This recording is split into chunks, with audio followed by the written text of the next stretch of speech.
Welcome to the Windows and Computer channel, and once again we're going to talk a little bit about something that is the remote desktop. So I did show you where to go to activate the remote desktop. A lot of people are asking me, yeah, but I don't seem to grasp how to connect to another PC. So once again, you gotta have Windows 10 Pro or Enterprise in order for this to work. Once you do, setting up the PC is an easy step. What you'll need to do is simply uh, go to the app, the Remote Desktop app, which is Remote Desktop Connection.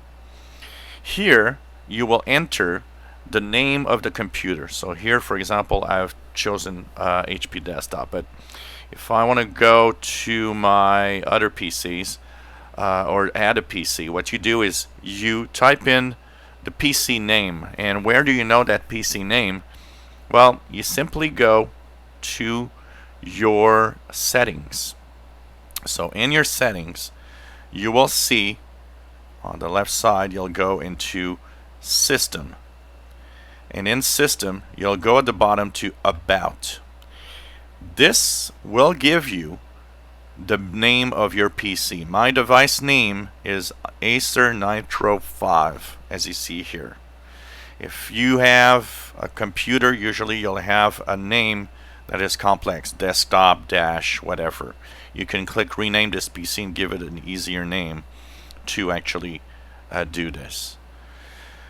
The second step, once you've entered the name of the PC, you'll have to enter the credentials of your username. What's your username? If you are on a Microsoft account, the username is your email. You'll have to enter the email that you used as your Microsoft account in the computer that you're connecting to. You'll have to enter the password linked to that email.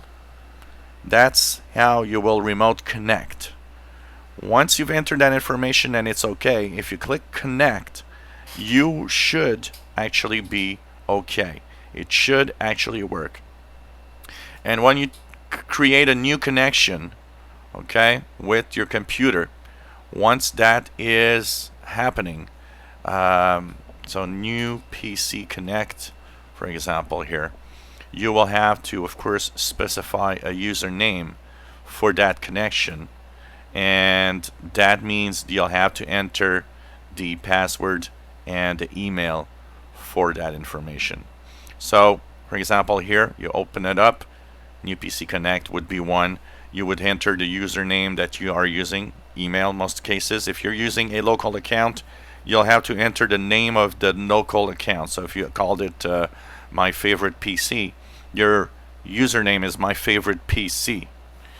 If you don't want to enter all of that information all the time, just put a check mark into Allow me to save credentials. This will save it to your PC.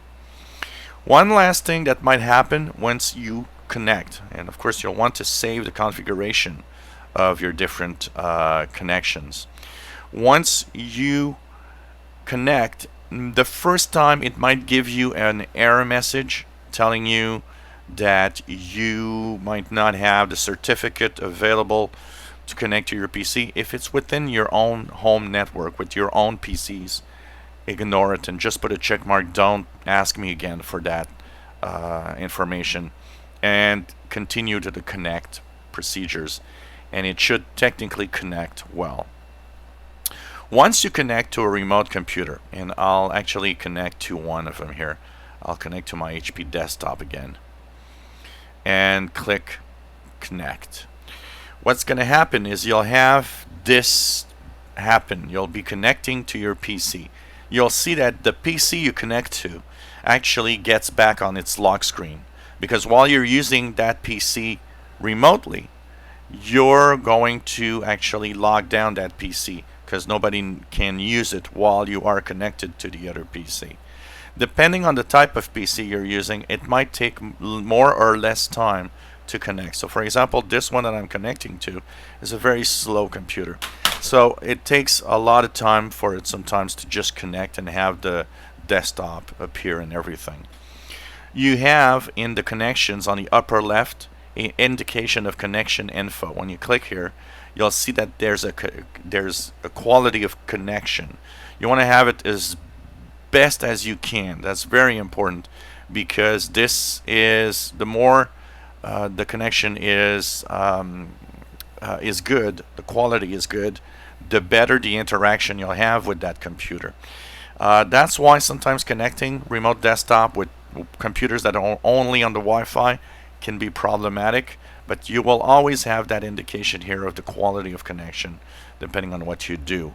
So you can of course have that happen. And finally, this is the connection bar. If you don't want that to always be on your screen when you're actually remote, you can click that little pin here, which is unpin the connection bar. That will remove it from your PC. So that's pretty much how it goes. And once you close down, you just over and that's it. You've now come back to normal. So that's how the remote connections work.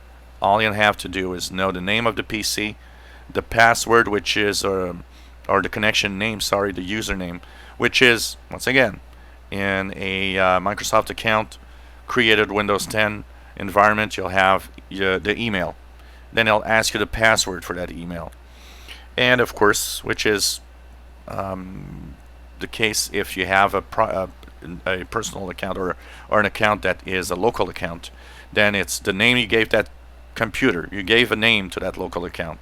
Like I said, if you call it your name, just enter your name and the password that you created with that local account. If you have the password, important to know all that information in order to do the connections. You can do multiple connections, so that's why when I click here, I got HP desktop, but I also have available main PC. Main PC is my insider machine, so I can connect to main PC. And when I do connect to main PC, well, I get to, you know, my main PC screen, and of course this is my insider machine that I'm controlling right now. So you can have multiple computers controlled at a distance using this option, and it's kind of cool to have that available. If you enjoy my videos, please subscribe, give us thumbs up, and hope that you've successfully connected to your remote PC.